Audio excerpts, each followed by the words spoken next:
नमस्कार, बहुत स्वागत है आपका। आप देख रहे हैं किस्मत कनेक्शन और मैं हूं आपके साथ शैलेंद्र पांडे।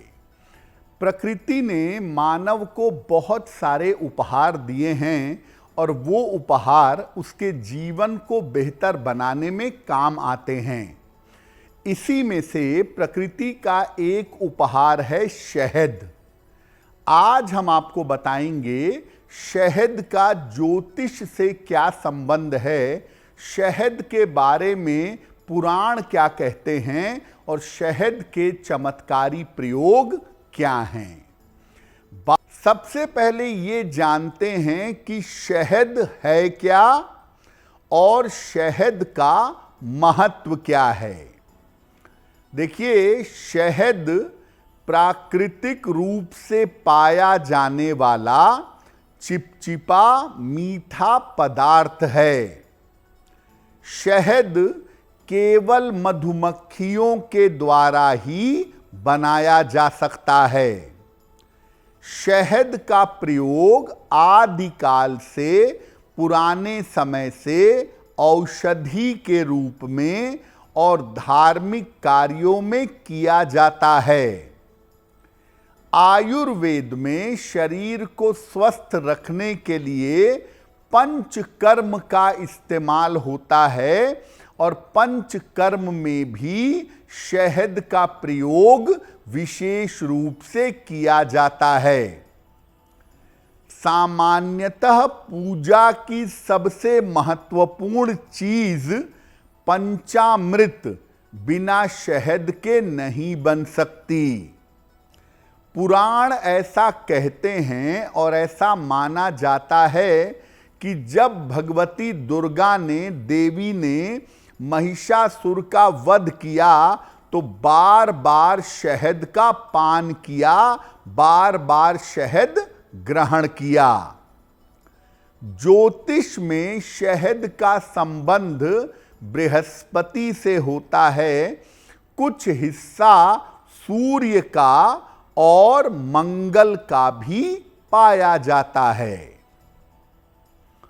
ज्योतिष में शहद के अलग अलग प्रयोग होते हैं, लेकिन पूजा उपासना में और आयुर्वेद में शहद का प्रयोग बहुत पहले से किया जाता है और आज भी तमाम दवाइयों को बनाने के लिए शहद का बहुत इस्तेमाल होता है।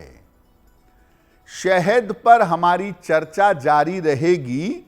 देखिए, शहद जो है वो एक मेडिसिन है, एक औषधि है।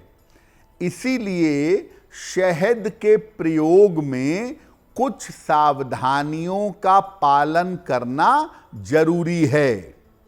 तो शहद के प्रयोग में क्या सावधानियां रखें? एक साथ एक बार में बहुत ज्यादा शहद का प्रयोग नहीं करना चाहिए। शहद का प्रभाव गर्म होता है, तो एक बार में बहुत ज्यादा शहद का प्रयोग करने से आप बीमार पड़ सकते हैं। शहद का प्रयोग जब भी करें, जल के साथ करें, जल में मिला करके करें, या अगर शहद खाते हैं तो साथ में जल भी लीजिए। सूर्य उदय के समय, जब तक सूर्य नवोदित रहता है, तब तक अगर आप प्रातः काल शहद का सेवन करें तो ये आपके लिए सबसे ज्यादा उत्तम होगा। शहद को गर्म करके कभी नहीं खाना चाहिए, क्योंकि शहद को गर्म करके खाएंगे तो ये विष के समान काम करेगा। आपके पेट में, लिवर में दिक्कतें होंगी और हो सकता है आपको फूड पॉइजनिंग हो जाए। शहद को मांस, मछली, तेल और गुड़ आदि गर्म चीजों के साथ प्रयोग नहीं करना चाहिए। जिनको गर्मी की प्रकृति हो, गरम ज्यादा लगता हो, शरीर पर गर्मियों में दाने निकल आते हों, उन्हें भी शहद का सेवन नहीं करना चाहिए। और हमेशा इस बात को याद रखिए कि शहद का सेवन जब भी करेंगे उसके साथ जल का प्रयोग जरूर करेंगे, तब शहद आपको और आपके शरीर को लाभ पहुंचा पाएगा। अब आपको बताते हैं शहद के धार्मिक और आयुर्वेदिक प्रयोगों के बारे में। जब भी आप पंचामृत बनाते हैं भगवान कृष्ण के लिए या भगवान शिव के लिए, उसमें 5 चीजें पड़ती हैं: दूध, दही, शहद, शक्कर और घी। तो शहद पंचामृत में डालना बहुत जरूरी है। अगर आपकी कुंडली में मंगल का दोष है तो शिवलिंग पर जरा सा शहद चारों तरफ से लगाएं और उसके बाद शिवलिंग पर जल चढ़ाएं। आपका मंगल दोष समाप्त होगा और जो आपके ऊपर कर्जे हैं, जो आपके ऊपर ऋण हैं, उनसे आपको मुक्ति मिलेगी।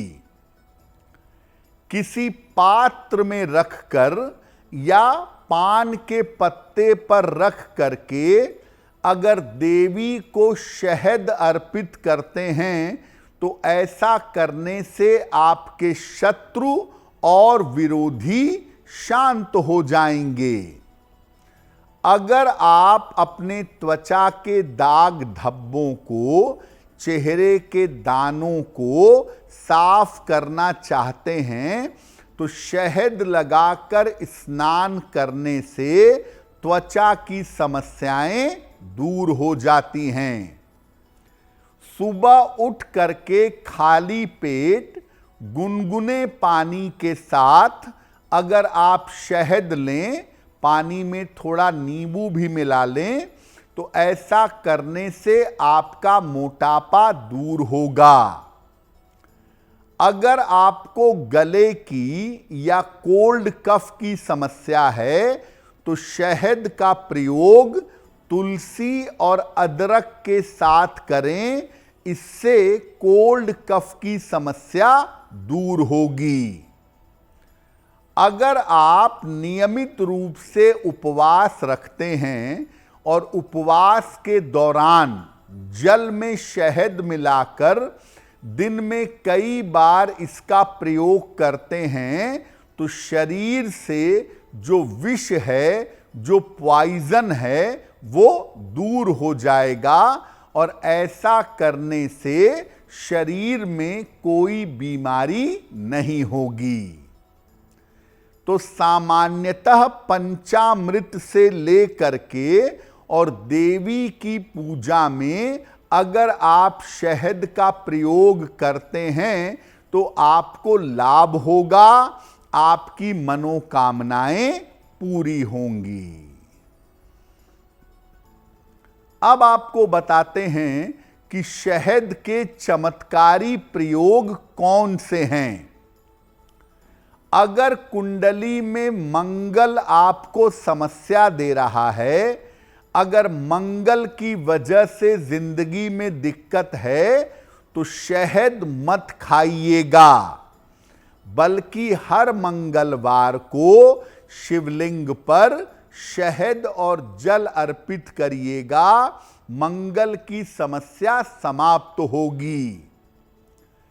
अगर आपको बृहस्पति बुरे परिणाम दे रहा है तो शहद को सोने के चम्मच से, सोने की सलाख से या पीतल के पात्र में शहद या पीतल के चम्मच से अगर आप शहद खाएं तो बेहतर होगा। अगर पति पत्नी के बीच में तालमेल अच्छा नहीं है तो कांच की बोतल में, छोटी सी बोतल में शहद भर करके अपने बेडरूम के कोने में रखिएगा।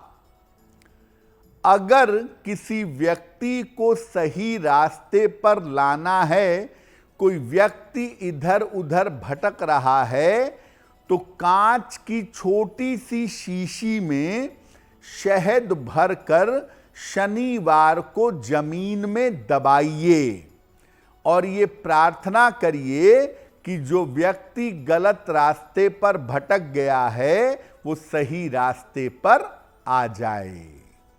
अगर आप मुझसे जुड़ करके अपनी समस्याओं का समाधान चाहते हैं और चाहते हैं कि आपकी समस्याओं को ज्योतिष के माध्यम से सुलझाया जाए, तो आप हमसे संपर्क कर सकते हैं, जुड़ सकते हैं एस्ट्रो तक पर।